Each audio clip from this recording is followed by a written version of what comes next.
is probably sitting a bit above that.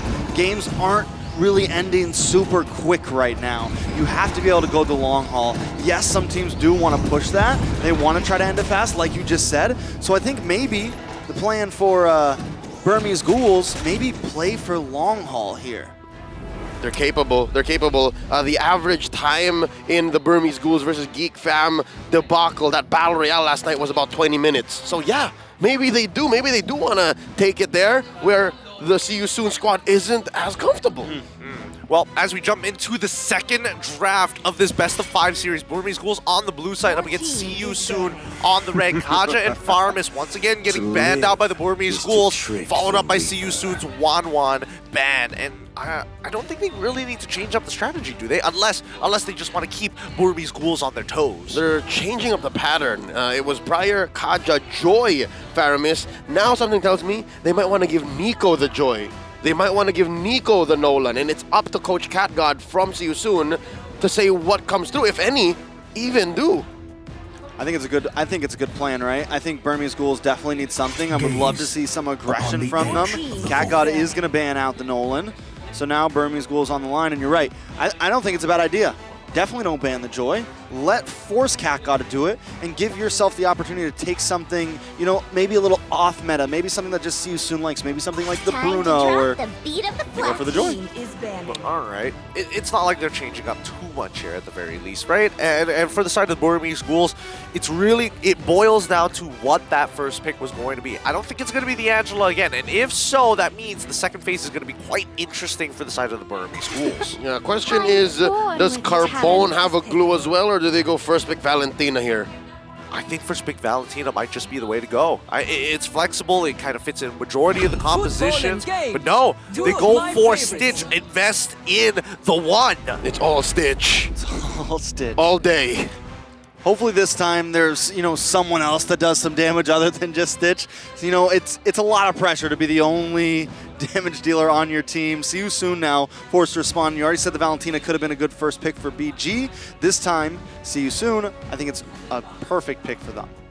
Well, let's find out. See You Soon if it's going to be somewhat similar, or at the very least, they might look for an early marksman. No, Valentina and as well as the Arlet instantaneously. Now, the Arlet is still pretty flexible. That gives a lot of opportunities for Felix to at least have a winning matchup in that second phase. That's right. We don't know if it's for Boxy or Felix, but for now, the Ghouls might want to go ahead and pick up the Riz. Put it on Carbone. Ooh, the Lilia. So at least now they definitely have wave clear. So we're already seeing them completely change strategies from what we saw last time. I like it. I like it personally. You know, have multiple win conditions. At the very least, you have ways to kind of peel for the rest of your team, and more so, just an overall super safe pick. Ah, there we go. Boxia in the early first phase. All right, already Burmese Ghouls going much, much faster than they did in game one. So they are up to pace. As See You Soon, you go Martis? Oh, I think you do go for Martis again, right? What else could you be looking to pick up in the jungle so early on? If not, you could just save it for the second phase if necessary, but I think that Burmese Ghouls might actually look to punish if he doesn't go for it now. Or gold laner. There it is. I like the Claude, definitely solid now, coming into the second ban phase. See You Soon. Gold laner's gone, mid laner's gone. See You Soon needs a roamer. And BG needs a roamer and a roamer and a EXP. We haven't really seen much Angela roam anymore. No. People have been putting her in mid for the better part of, the past 3 months. She has been on the back burner for quite some time, and I mean, it could be related to the Flask of Voices But they still know. They still know. Right? I mean, See You Soon, they're like, no, we're not going to let it. We have, again, there are 2 enablers already for the side of the Burmese Ghouls, and the fact that Carbon is playing this time around, I wouldn't put it past them to think about, hey, maybe, you know, playing the Yutong once again. So does BG, I think BG maybe bans out the Matilda here.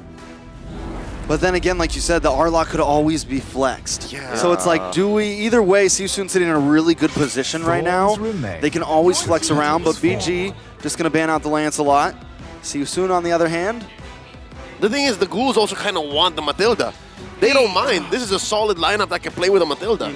I can agree with that sentiment. I think that See You Soon, especially when it comes down to the second phase, probably are going to show what their jungler is going to be, just to hold them hostage. And now, the fact that we're seeing the Diggy banned out, all right. Arlet has a good amount of CC. You don't want it to get denied, but that means that it could be paired up with something else in the roam position if EXP is starting to look good. Do they ban out the Akai? Do they just close out all possibilities? Nope, it's a Tigreal. So what does Boxy play now? Minotaur's still out there. Hey. Minotaur's still there, still Matilda. They should steal it away, because the Minotaur is so good against Kusei's hero here. It is, but they can also... No, the Concha's was first banned anyways. See You Soon. At this point, they have to make some decisions, and there we go. The Minotaur, as you call it, Leo, right on the head. 62% ban pick rate and 54% overall win rate. It's going to do a lot of work, right? It's going to make it difficult for Bruno to actually walk on in, and more so, it's going to provide another layer of CC for Arlot to get extra jumps. Humis is possibly the face of roaming right now. Besides the, sudden breakout of Tigreal, the new hotness, that young uprising star, Minotaur's been carrying Rome just on his back single-handedly. We're gonna get the final picks coming in from BG. There goes the Matilda and the Lapu. I mean, this is completely opposite from what we saw last game. That's right. From BG. They're like, all right, back to the basics. Let's pick meta. Let's do what everyone else is doing. This is sausage and pancakes, man. This is an omelet breakfast. Exactly. This is a well-balanced meal. It's a classic. it's definitely a classic. And See You Soon finally get the marches at the very end. It took a while to get the Martis. It did, but it didn't get punished at the very least, which is what we were hoping for, It was safe. right? Yeah, no, especially since they locked in the Matilda and Lapu. He's like, I can deal with that. Those are poppable, decimatable. Let's go. Decimatable. I mean, as we start to go into this game, I mean, the way I see it, there's a lot of ways to enable this Arlet, right? But it doesn't necessarily mean it is a win condition. It just means that he's going to have way more vengeances to hop on over. So break down the comps for us, Leo, here. I'm liking both sides, to be fair. Yeah, you're right. No, I stand on the same ground, but just the same, I think Burmese Ghouls are better equipped now. Sure, there's nothing too special, nothing too crazy here, but that means they get to rely on their instincts and their mechanics, and the X factor of Carbon coming in fresh, rejuvenated, and motivated. We've seen him play the Lapu already before, many times prior to M5, so I'm guessing he's okay holding that down. Well, the Burmese Ghouls are looking to put on a show here today to try and equalize against See You Soon as we jump into the Land of Dawn once more for game number 2. Burmese Ghouls on the blue side up against See You Soon on the red side. All right, so game 2. I'm really excited to see how Carbon does against Felix up top, if the switch up of play style is going to make a difference. Is it going to catch Felix off guard? Felix had a really good game last game, even though there was nothing like crazy. I feel like just his movements, his zoning, things like that did very well, and he could be a huge threat with something like the Arlet.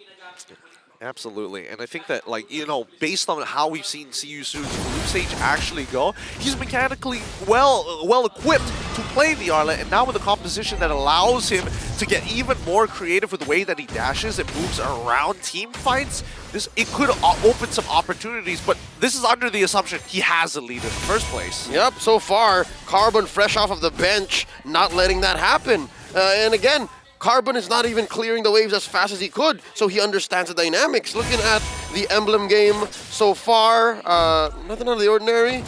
It's not as far as I'm concerned. Cooldown on Blink here, so he's looking forward to being up already. I'm missing the Wilderness Blessing on the Matilda. I think that's essential these days. Yeah, I do think it's kind of essential as well, but in BlinkX's mind, he's like, yeah, all right, let's just make it all work, right? Let's put it all together, make sure that maybe they can go for a double lane at some point in time. But for now, it's just going to be a back and forth. First engagement. Nico already getting a little bit aggressive, but walks right into MP. I like this pacing from Burmese Ghouls so much already. It feels so different than last game. They feel like a fresh, new team. The Basha working so well, giving them some movement. They're not just, it doesn't just feel like, last game was rough, so it's kind of a hard thing to judge against, but still. They can even it out, though. This first turtle going to be pretty important. The Saryam, Felix, and Ra stopping Carbon from actually hitting his level 4 in time. All right, Carbon does get the level 4. Ra onto the backside with Bravest Fighter. Carbon with one of his own right on top of Raw. The beautiful flicker. Minoan's Fury does go off. Boxy the King trying to stop Carbon in his tracks, but Carbon has arrived, as you said, fresh off the bench.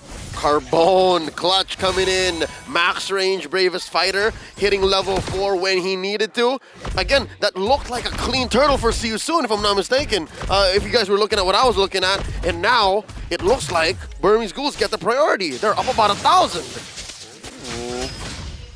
Oh, wait. Does this thing have a cooldown? Oh. These guys, they're moving. He has the bravest fighter again! Yep, I mean, it's on a short cooldown for a reason here, right? Oh, no, the turtle gets reset. I thought while that fight was gonna happen, the Burmese Ghouls were just going to rush down the turtle. I mean, that's what I was hoping for, at least. Uh-oh. Blink in a little bit of trouble. King gonna be able to fend him off, but Blink is doing a great job of just, this time Blink is the one slowing down the King. How long can he slow him down? Uh-oh. Check Nice out movement. the retry range. Carbon able to push him away. They're gonna let the turtle reset again, but MP the King finds Blink. Now King on the runaway. Nico gonna head back to the mid side. Carbon might be in a little bit of trouble here, maybe overextended. Trying to get away here. Raw with the Terrify. King there as well. This is a 3-minute, 40-second first turtle right here. Felix doesn't want to let Lena get away. Lena pops the black shoes, but walks right into the King. Oh, big flicker, nice knockup. Lena able to pull it off. Now Nico in trouble as well. Finally, Turtle goes down, goes over to the hands of See You Soon. That's what they call in the business a turtle dance. It was a good one as well. I mean, both sides were really going back and forth with this one, but at the end of the day, it comes down to what battle spells you have access to. As soon as Lena flickered, man, you could just see Boxy the King was not going to let him run. Down bottom, this has been quiet for the past 3 or 4 minutes. Too quiet. It's almost a 1v1 duel, and again, I would give the advantage to Stitch, so that's why I guess first to the scene would be Boxy, and you see Blink answering back. Already, even with the kill lead and of course the turtle lead, Burmese Ghouls are keeping it tight, and now you'll see here, look, Stitch. Stitch has the gold advantage. That's a huge lead already, 500 ahead. Looking really, really great, but overall, where's the next side that they're going to attack, right? Because it's starting to feel like these neutral objectives are actually too difficult for the Burmese Ghouls to sit on top of, especially when you're worried about that Minoan Fury. So does that mean that they start putting more priority and focus into just starting to get ahead in terms of levels, slow down MP the King by stealing away his camps? My theory is whoever falls for the feint first. I think the Ghouls are now all the wiser to know that they can't win these turtle fights immediately. Boxy! Minoan's Fury does knock up Nico. Kusei trying to do a little something there. Blinks with a circling needle around Raw. Nothing happens. No feints fall for yet, but it looks like Burmese Ghouls might want to try to go in here. They back off once again. Everyone catches the wings back to safety. Okay, so even maybe team fights have fallen into the category of feints. Maybe they also both are just checking right now. That's their mindset. 6 minutes in, neither want to say, all right, we're going to go for this, because I think they both understand this is too expensive. If any of us get wiped out this early on, we can't even consider turtles anymore. We have to go back into recovery mode. Speaking of turtles, it's coming up in about 2 more seconds. Let's see how that dance is going to go as See You Soon continue. MP the King continuing the oppression. Nico should be able to even it out. Don't get me wrong here, but I feel like at this point, why not just keep taking away his jungle, right? Purple's about to spawn in 2. Yeah, he doesn't even have to go for the he doesn't have to go for the turtle right away if he doesn't want to. He's 2 levels ahead. Nico though gonna come up for the turtle. He doesn't care about the level difference. Carbon able to get the stun onto the King. Blinks as well. Sorry, I'm Felix taking a little bit of damage. Carbon keeps up with the chase. Boxy the King, hold it down. Watch with Minoan's Fury. Big knock up on the 2 members. MP able to take the turtle. Burmese Ghouls forced to tuck tail and run. Love that maximum range pull. That is the maximum range that a turtle can go without resetting, and See You Soon held it down. Despite the Ghouls actually getting Nico to level 8, trying to close that gap between retry differences, and then putting him right where you can just jump in, stun, and get the retry. See You Soon understood the risk. See You Soon kept it close and still get 100% of the turtles. Now we're at a point that See You Soon is starting to move as a unit. Kusei teaming up with Raw and the King. I mean, we're 7 minutes in, not a single tower is dropped, but this is a great point that I feel like See You Soon's gonna really start pushing on the gas. Let's find out, because See You Soon already have a 4-man ready to dive with this, and even for the Burmese Ghouls, they suspect something. All right, a little bit of action on the boss side. Nico trying to chase down Boxy. The Tortoise Puissance is doing a little bit of damage, but out comes a Blazing Duet. Lina forced to try to re-engage. Carbon comes in with the Brave Spider, a nice stun under the tower, looking for two. Finds one. Kusei on the run now. Carbon does go down to Raw though, but Nico thought he was gonna go for that one. Oh, such an expensive engage. I mean, it's gonna convert eventually, but I think Siusun saw that coming. Siusun set up the mid trade. I mean, they read it. They read into it, and they did it very, very nicely, right? At least for the Lina. He pushed out that mid wave before making his way down. Siusun wanted to jump the gun just a little bit. The answer to the answer. And I think if they keep on doing that, this is Final Slash not connecting there, but I think this is really following the sentiments and the statements you were making before the game, right? Phase shifting, but also you don't necessarily need to hold that tempo, you just need to be able to match it. Oh man, Siusun just consistently moving around his unit right now. Burmese Ghouls, with Lord coming up, the gold diff is not too much, right? Like Siusun only has its 790 right now. It's nothing really, but it still feels like Siusun is controlling the tempo completely. Yeah, it's easier for them to actually disengage, re-engage, and now they catch one. Slash on Nico. I think if we get the final shot, they use the Minoan's Fury. They blow a lot there just for that. Blinks, wants to try to re-engage. Kusei comes back in, nice terrifying Alina. Black Shoes right in the midst of them, forced to try to dash out. Blink's able to save him. Carbon gets a stun, Raw, uses the Black Shoes of his own. Will be able to dash back. Sorry, Felix with another final slash, and MP the King is here to clean things up. Able to find Blinks there. Stitch and Lina still trying to defend, and they're gonna move on. See you soon over to the Lord. The fade away final slash as he was backing off. Puts the angle so that Burmese Ghouls would be moving forward, and again, disincentivizes further engagements. See you soon now, 2,000 gold ahead. Earlier, it was an inefficient gold lead, it was almost nothing. Now this is a solid 2K. I guess Burmese Ghouls understand that now the heat's on, now we have to rush it, they go for the pool. I mean, Carbon has been dealing the most damage so far, right? And that's not too surprising for a Lapu Lapu at this stage of the game, but it's eventually going to fall off, and the question is whether Carbon is going to be able to make this big setup or at least be the cleanup crew for this upcoming Lord dance. Oh, is that a reset right there? Yes, Lord will get reset, and I think that's in Siusun's favor. They want to try to take this fight before the Lord even gets down to a 50-50 retreat. Carbon gonna get knocked up before he can get the stun.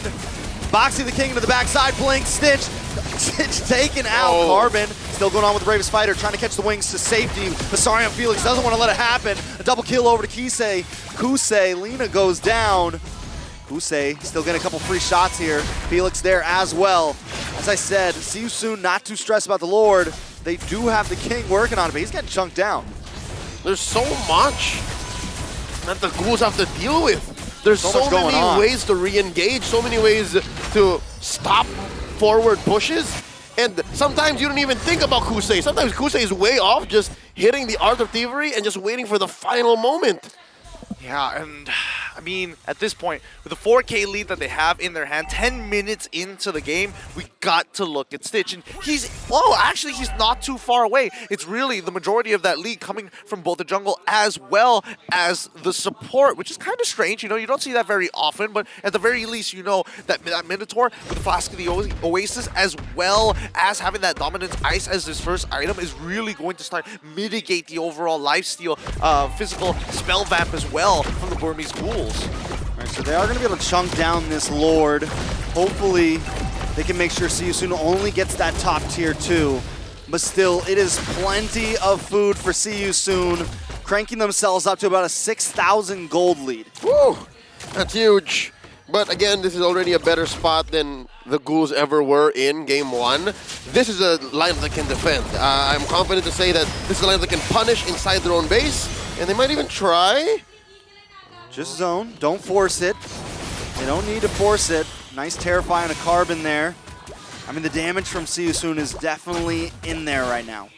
All right, let's look at the damage taken. Sorry, I'm Felix, and as well as Carbon taking the top 2 spots right now, but Kusei, there's no stopping him at this point, right? As long as he has max stacks, I don't think anybody can really take him on in the 1v1 unless it's Stitch, and even then, he's got to depend on not actually having the Winds of Nature, which he's so close to. Oh, Kusei into the backside with a Blazing Duet. Trying to flicker to safety, but Blink doesn't want to have Carbon as well. Kusei goes down. King able to find Blink, though. Sorry, Felix able to get away with a sliver of health. But the Minoan's Fury comes in, and Carbon goes down along with Nico. MP the King eating good right now. It's a 3 for 2 right now. See you soon, still in the lead. Messy trade coming in. The Ghouls lose 3, and they do get to keep their bottom lane inhibitor, but the inevitable will eventually happen. See you soon cracks open their base. With that said, again, they have to watch out for where Nico is and how deep he's going, as well as Carbon. So many times now they went for the collapse, and Lina and Stitch were elsewhere. This is something that we've seen even last night in their series against Geek Fam. So they have to get that fixed. Shadow or Carbon, Carbon or Shadow. There seems to be odd bridges of communication between the Ghouls. Yeah, no, I have to agree with that. You know, a lot of these patterns are starting to repeat itself from yesterday, and that's not something that you want to see. And I don't know, for See You Soon, it's great for them because now that Kusei has that Winds nature, right? The only real issue is going to be Lina. They get the black shoes there. 8 seconds before the Lord. He's going to put Lina in a very bad position. Okay. Even if it were not a communications breakdown, even if it were just truly a call, that's a losing trade. You gave up so many bodies just to clear other lanes that were going to get cleared out anyways because you see that your opponents are collapsing on your allies. So, again, it's up to the Ghouls now. Lord here, getting started up. Oh, Carbon forced to use the bravest fighter just to get away there. This is a completely free Lord. That's the cheapest Lord I've seen in a long time. Looks like we're going to have a pause, though. Yeah, it's going to be a no contest for the side of the Burmese Ghouls. And, man, this game, I mean, initially, much better position. I have to agree with Leo here for the Burmese Ghouls. But at the same time, really, it's going to come down to how much gold are you able to accumulate when that Lord is going to start knocking at your base. Because eventually, it will start to even up. But I don't think See You Soon is going to let it get that far, even though in about 4 minutes, that's where we're going to be. Not only that, but if Burmese Ghouls loses this game, after now switching back to a very meta draft, you could say, getting back to the basics, what is there really left at that point? Where do you go? Yeah. You started with comfort, and then you go to what really works. Where do you go? You go home? Hopefully not. Again, this is a super duper impactful match, possibly their last in M5, and it's all on them. See You Soon are just waiting. See You Soon are just playing this game. Yeah, I mean, I love the attitude of See You Soon. Their game. Their gameplay overall, it's unique in a sense that not everybody wants to be this aggressive, right? And that's what's scary about them. That's what's scary about Cambodia. They're willing to go things like Johnson Kadita, for an example, right? They're the only ones who want to bring the fight to you rather than just focus on the objectives. But now, as they have grown in the scene and participated in these types of competitions more and more and more, they're starting to understand the structure of some of the bigger teams. Oh, you want to scale to late game? We're not going to let you. Okay. You just mentioned the Johnson X. Am I not mistaken to say that it was actually Myanmar who brought that out into professional play? MSE 2022. It was Falcon Esports, the likes of Justin and Co, who brought it out and even forced out bans for said combo. Yikes. Yes, they did force it out. Can the Ghouls do that now? Can they pull out a Falcon Esports play? Is it in their playbook? I don't know about that one. I mean, not to say they haven't lost here just yet, but That's it's true. looking dire. I mean, it's starting to look dire, but at the same time, I feel like the meta is in a place where it's difficult to bring out a combination of two like that, unless it's similar to last game, where it's the second phase, and then you just lock it in, and you're already so deep in the sauce, your feet are up to your knees that you can't move no longer. You can't pivot away. That's sticky. It's It's a sticky situation. It's an uncomfortable situation. This whole game is a sticky situation for the Burmese Ghouls right now. In the business is what we call a pickle. A pickle, yes. They're in a pickle. They're in a pickle. All right, so here's Where the did thing. that come from? I don't know. It's a saying. I You know, would but like, who's the what? I don't know. Is that an American saying? I think so. I mean, I know it's a saying, but like, why? I don't know. All right. Have you ever been in a pickle? Several times in my life, yes. Like physically? Oh, no, never. I don't know if there's a pickle big enough to... Anyways, we're getting sidetracked here, all right? What I'm trying to say is Johnson X is all the more lethal now, not just because Kadita is a thing. Kadita is a thing. See You Soon plays Kadita. Odette is a thing. Odette is a thing. This is rank game nightmares I'm talking about. I know that it's rank game nightmares, and I was hoping to bring this out later down the line, but considering the state of the game as it is now, I think it might be a potential option, especially since they've been putting so much focus on banning out things like Nothing Joy. is off limits. Nothing is off limits. All right. You guys are getting too close there. Is that you, Gideon? Yeah, that's me Gideon, and Yomi. was that you? Yeah, that's me and Yomi. Him and Theo Ignacio. Yep, we made a video together that you can find on @GideonQ on YouTube for the daily recap. I mean, we did actually mention a little bit about this, right? At the very least, where the meta is as of right now, it's been more diverse than it has been in quite some time. Don't get me wrong, but also it's not like all compositions are we're looking to do one particular thing. Where now you can have a plethora of options with multiple win cons. A modicum. A modicum. Of success. A smorgasbord, if you will. Oh yeah. A charcuterie. Indeed. Look, whether it be slices of cheese or slices of ham, at the end of the day, these teams need to make sure that it works. And I think Burmese schools, they do have the tools right now. And I think, unfortunately, this Lilia is struggling, really struggling to zone out people without committing to an all-in. But I think it's time. The tech pauses are over. Let's jump back into the game right as the Lord spawns. Perfect timing, boys. Lord gonna be coming down mid lane, walking his way downtown. This is Bruno built up short, needs one more major item to catch up to Kusei's Claude. But that said, this is it. Just all in, man. Gotta defend. Boxy the King looking for the set. Oh, Felix does miss that final slash. And the King able to take something. Felix dashes in. Carbon already off the map. Lord is shredded down quickly. Burmese Ghouls lose a member, but they're able to defend here. See you soon. Might not be done just yet, though. Another wave coming down the mid side. Raw looking for a misplacement, looking for a find here. Nico holding down the boss side. Another wave. See you soon. Not going to leave just yet. They want to try to find the set, find the play, and this could be it for No One's Fury, but Lina actually able to black shoes through it. They're safe, but no, Stitch isn't safe. Not even under the base. The base is cracking down. Kusei trying to lock on, and that's going to be game number 2. I mean, perfect timing for the Lord to start walking through, but man, these games are starting to get brutal. See you soon, looking to be the bigger competitor here. They do not want to go home just yet.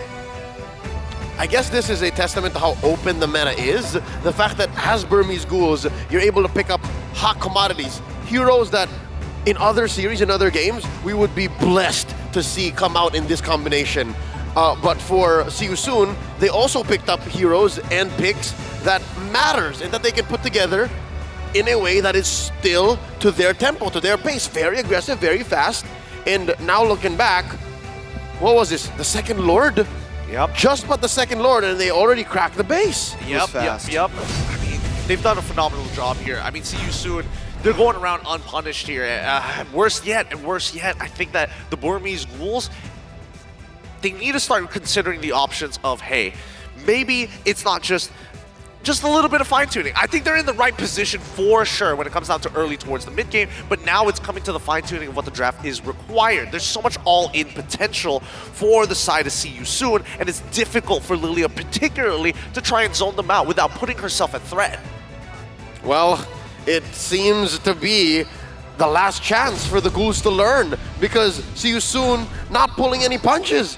And at the forefront, the vanguard of the Kamai's success in their campaign so far in M5, saying, never surrender, never back down. It's Ra, 5-1-5 at 71% kill participation.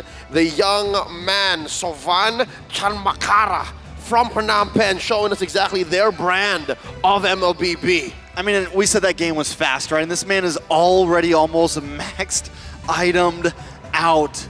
It just felt like there was no answers at all for Burmese Ghouls. Let's take a look at some of these highlights, though. Excited to see how... I mean, we're excited to see it all over again, to watch it happen. I mean, this is why Ra is the MVP. Whenever you feel like, hey, maybe there's an initial problem, Ra is going to be the one who kind of fills in those gaps. Yes, he gave away a kill, but then it's about the counter engages that came after him, right? He allows his team to get aggressive, get really deep in the sauce, but when you find that right time, Ra is the one still standing. Yep, he's able to use even the likes of a Black Shoes as a stolen ult to really nail it in and to rub that sauce into the Burmese Ghouls' plans, which actually was coming up quite well. To be honest, halfway through this game, I'm like, hey, maybe the Ghouls have something to show here. Maybe the Ghouls can catch up since they were putting Stitch up to at least close to where Kusei was. But here we go. See, they're able to even kick out See You Soon. But watch Ra. Look at Ra. He just never lets go. Even flickering forward. Homies is aggressive even on the defense. Yeah, man, he never backs down, never gives up, and truly just so aggressive as a mid-lane mage. Hustle, royalty, respect, man. Can we talk about that final slash that pulled Stitch out of their safe place? Yeah. He pulled him out of the safe place. Yeah. The fadeaway final slash. Looking at this game again, something told me it felt quick. Indeed, it was 15. Again, what was the thesis statement prior? What were we trying to do? See Burmese Ghouls take it long, force See You Soon out of their comfort, and make them drag it out. Test the Kamai squad's patience. And we never got there. See You Soon always found a way to draw the shortest line from point A to B. And I mean, they're going to continue doing so, right? When we're looking at the emblems as well, that's why they take so many Wilderness Blessings. They want to be part of that fight. They want to be ahead of the game. And if you don't damage them, well, I mean, I'm just going to be a little bit faster than you every single time. That's an all-time high again in terms of series so far. 3. Usually you just see 2. One on the mid laner, one on the roamer. Now they put a third one on Felix. Yeah, it's just nasty here, right? But one of the item builds that I am interested in is Lina and how he subverts it compared to Rosa, who likes to immediately go for the Lightning Truncheon right after he's done with the Enchanted Talisman, but instead, he decides to go for a safer build, right? A little bit more HP, a little bit of a way to burn you down, especially since they are the ones who are going to be on the aggressive side. I think that makes sense. Now in hindsight, Ra dealt all the damage. If only Lina built the Truncheon first, there would have been more reliable damage, more ways to punish the forward momentum of See You Soon. But instead, it went the utility route, burning and slowing. Ice Queen Wand and the Glowing Wand. Which makes sense why, again, so many of these all-ins really forced out his Black Shoes super early on. Maybe the added movement speed might have helped, but look at that damage dealt. Lina is part of that argument, but specifically Carbon, he's off the bench and he's like, I have something to prove. Okay, all right. I stand on this and I will take it into game 3. Putting Carbon in was the right call. Carbon is motivated, Carbon is on a whole nother level, and you see here, you just watch his Lapu Lapu highlights. If there was the right follow-through, those would have been, for sure, 1